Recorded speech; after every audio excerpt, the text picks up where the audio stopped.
जय हिंद साथियों, मैं आदेश आपका राही आदि क्लासेस में स्वागत करता हूं। तो आज फिर से हम सभी हिंदी का प्रैक्टिस सेट लेकर उपलब्ध हैं।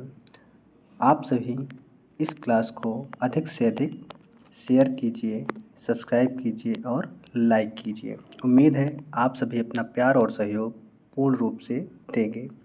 तो हम सभी चलते हैं, अब अपनी क्लास को शुरू करते हैं। तो हमारा पहला क्वेश्चन है कि किस साहित्य इतिहास के लेखक ने काल विभाजन में कवियों के नाम का सर्वाधिक उपयोग किया है। तो कुछ क्वेश्चन हमारे वन लाइनर के रूप में होंगे। तो यहाँ पर पूछा है कि किस ऐतिहासिक लेखक ने काल विभाजन में कवियों के नाम का सर्वाधिक उपयोग किया है। Option A Mishra Bandhu, option B Grierson, option C Hariaudh, option D Shyam Sundar Das. तो इस क्वेश्चन का जो हमारा राइट आंसर हो जाएगा वह होगा ऑप्शन ए। क्या होगा? मित्र बंधु। मित्र बंधु के अंतर्गत 3 लेखक आते हैं। वो कौन कौन से होते हैं, यहाँ आप सभी ध्यानपूर्वक सुनिएगा। पहला है गणेश बिहारी मिश्र, दूसरा है श्याम बिहारी मिश्र, तीसरा है सुखदेव बिहारी मिश्र। उम्मीद है आप सभी लिख लिए होंगे। अब हम चलते हैं दूसरे क्वेश्चन की तरफ। हमारा दूसरा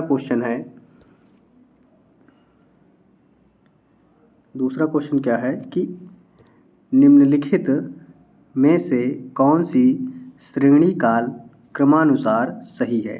यानी यह सभी आदिकाल की रचना है और इन्हें श्रेणी क्रम से लगाना है कि पहले कौन सी है, दूसरी कौन सी है, तीसरी कौन सी है और चौथी कौन सी है, यानी क्रमबद्ध में करना है। तो पहला ऑप्शन है बीसल देव रासो, पृथ्वीराज रासो, हमीर रासो, खुमार रासो। दूसरा ऑप्शन यानी बी ऑप्शन है पृथ्वीराज रासो, बीसल देव रासो, हमीर रासो, खुमार रासो। सी ऑप्शन है खुमार रासो, बीसल देव रासो, पृथ्वीराज रासो, हमीर रासो। डी है हमीर रासो, पृथ्वीराज रासो, बीसल देव रासो, खुमार रासो। इस क्वेश्चन का जो हमारा राइट आंसर है, सही आंसर है, वह है ऑप्शन ए। क्या है? ऑप्शन ए सही है। आप सभी पेन और कॉपी लेकर बैठिएगा। इसमें लिख लीजिएगा कि बीसल देव रासो, इनके जो लेखक हैं वह नरपति नाल्ह जी हैं और पृथ्वीराज रासो के आप सभी को पता है चंद्रपर दाई जी हैं। इसके बाद हैं हमीर रासो। हमीर रासो के लेखक सांगधर हैं। और फिर है खुमार रासो। खुमार रासो के लेखक दलपति विजय हैं। हमारा अगला क्वेश्चन क्या कह रहा है कि गोस्वामी तुलसीदास ने रामचरित मानस की रचना किस संवत में की है। क्या? विक्रम संवत के बारे में पूछा गया है। Option A Vikram Samvat 1631, option B Vikram Samvat 1637, option C Vikram Samvat 1649, option D इनमें से कोई नहीं।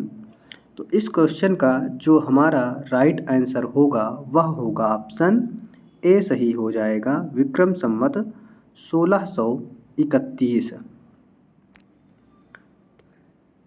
हमारा अगला क्वेश्चन है भक्ति काल की रामाश्रयी शाखा के निम्नलिखित में से कवि हैं। यानी भक्ति काल की, लेकिन क्या रामाश्रयी शाखा के कवि कौन से हैं? Option A Surdas. तो जो सूरदास जी हैं वह हैं कृष्ण भक्ति शाखा के। पूछा क्या गया है? रामाश्रयी। तो आप सभी लिख लीजिएगा सूरदास कृष्ण कृष्ण भक्ति शाखा के हैं। उसके बाद है कबीरदास, कबीरदास हैं ज्ञानाश्रयी शाखा के। जायसी हैं प्रेमाश्रयी शाखा के। और लास्ट ऑप्शन चौथा तुलसीदास है। तो तुलसीदास जी जो हैं वह रामाश्रयी शाखा के कवि हैं।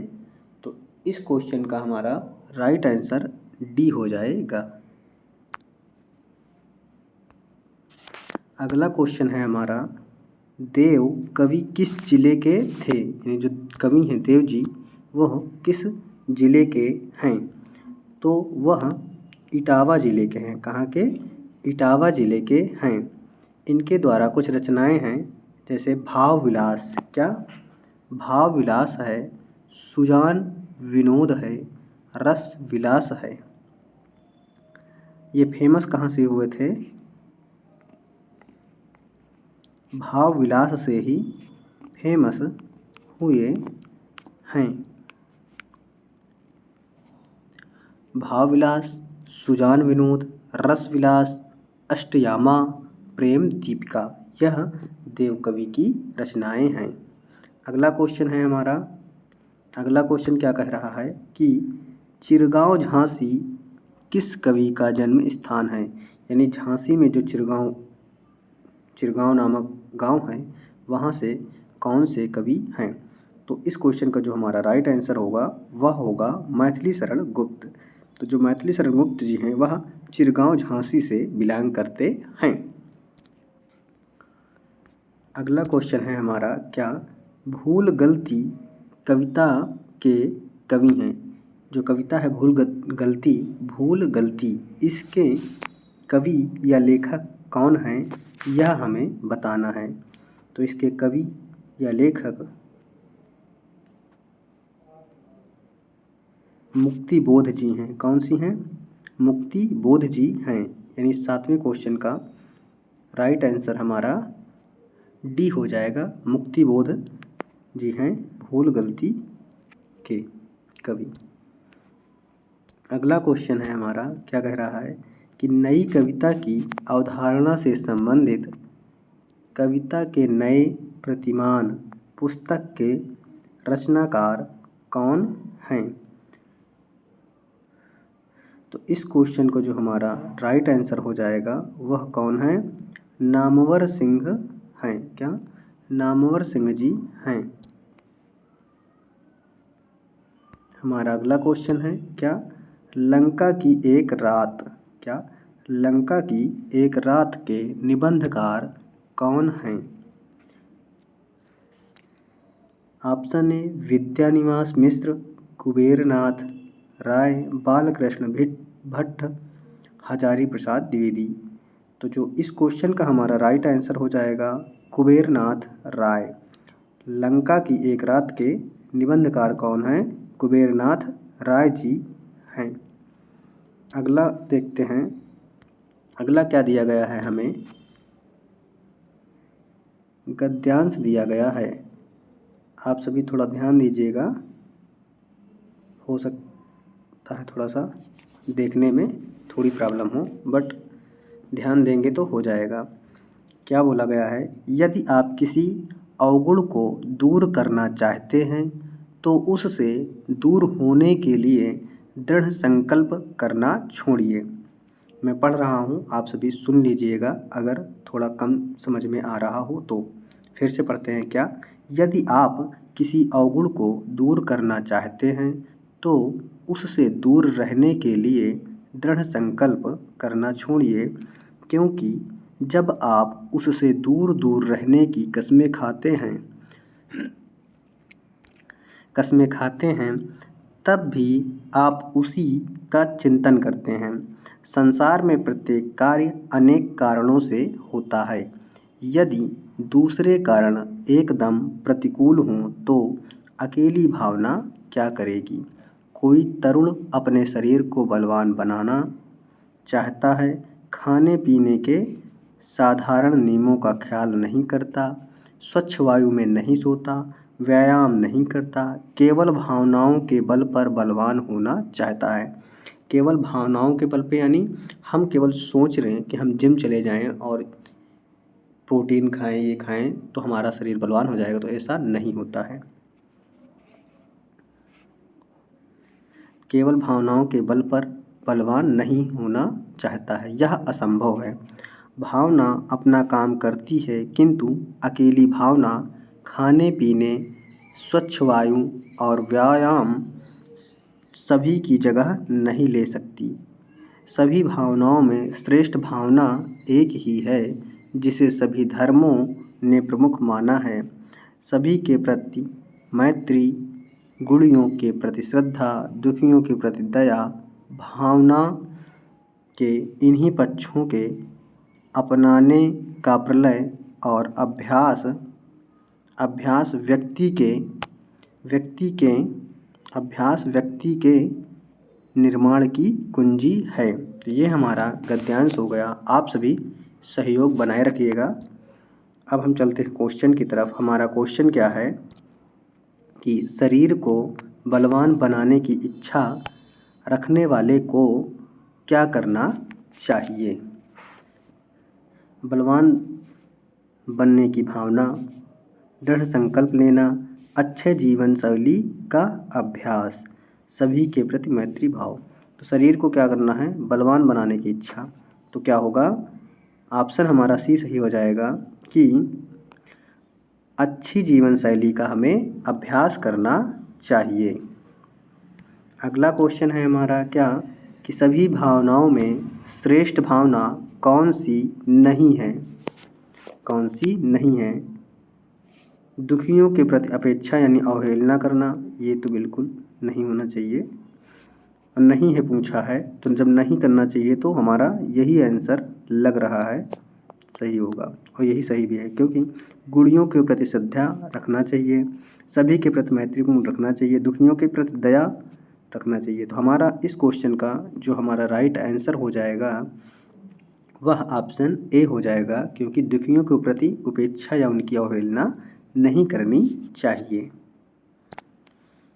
अगले क्वेश्चन की तरफ हम चलते हैं। हमारा अगला क्वेश्चन क्या है कि बुरी आदत छोड़ने का दृढ़ संकल्प करने पर भी बार बार असफलता क्यों मिलती है? बार बार असफलता क्यों मिलती है?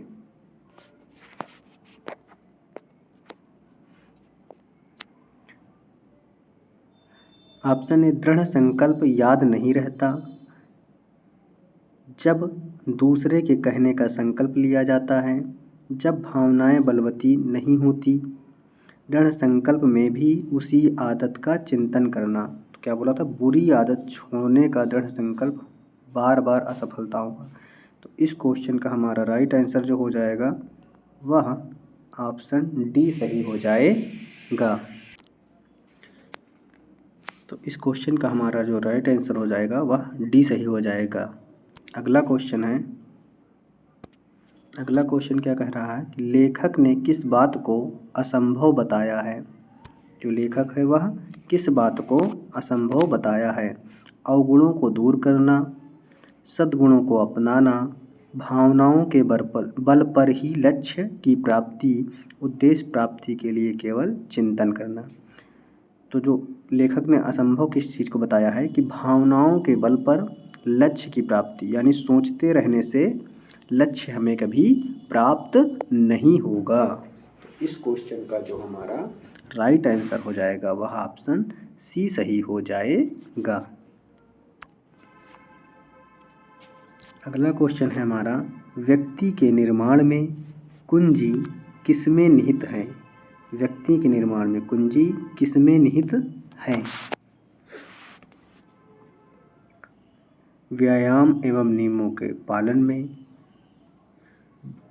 भावनाओं के श्रेष्ठ पक्ष को अपनाने में, समाज के सहयोग में, अपने अवगुणों की पहचान में।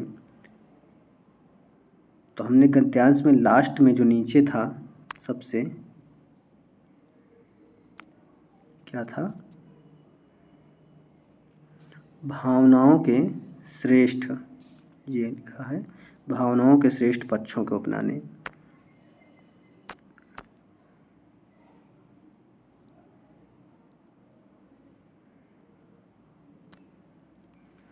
क्या था, भावनाओं के श्रेष्ठ पक्षों को अपनाने में निहित होती है। यानी इस क्वेश्चन का जो हमारा राइट आंसर हो जाएगा वह ऑप्शन बी सही हो जाएगा। कौन सा? ऑप्शन बी सही हो जाएगा।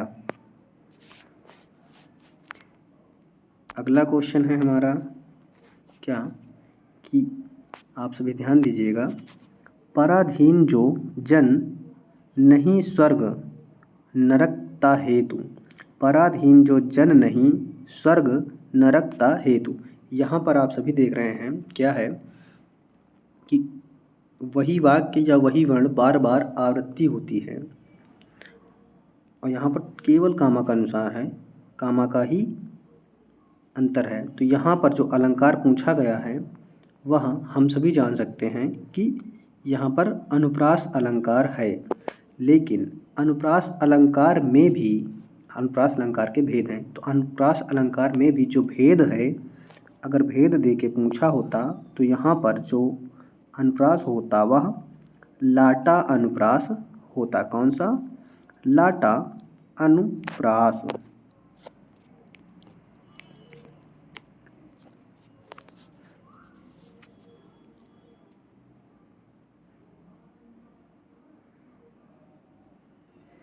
क्या होता?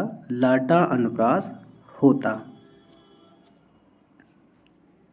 इसके बाद हम अगले क्वेश्चन की तरफ चलते हैं। तो जो हमारा अगला क्वेश्चन है वह क्या है कि क्षर अक्षर यज्ञ किसके पत्रों का संग्रह है? क्या पूछा है? किसके पत्रों का संग्रह है, यह हमें बताना है। यह धर्मवीर भारती जी की पत्रों का संग्रह है। अगला क्वेश्चन है हमारा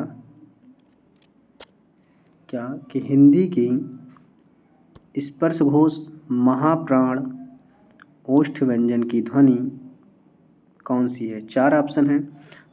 सबसे पहले हम देखते हैं ओष्ठ व्यंजन। ओष्ठ व्यंजन के अंतर्गत कौन कौन से आते हैं? पा आता है, फा आता है, बा आता है, भा आता है और मा आता है। उसके बाद महाप्राण। महाप्राण में क्या होता है? दूसरा और चौथा वर्ण आता है, दूसरा और चौथा वर्ण आता है। और उसके बाद ऊष्म व्यंजन आता है, ऊष्म व्यंजन आता है।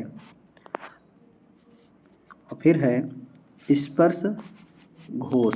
घोष के अंतर्गत वर्गीय व्यंजन का तीसरा, चौथा, पांचवा, क्या?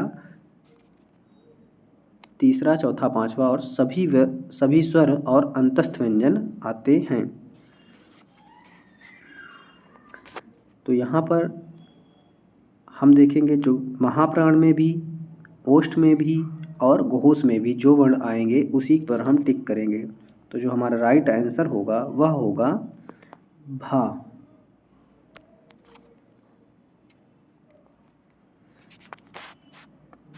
अगला क्वेश्चन है हमारा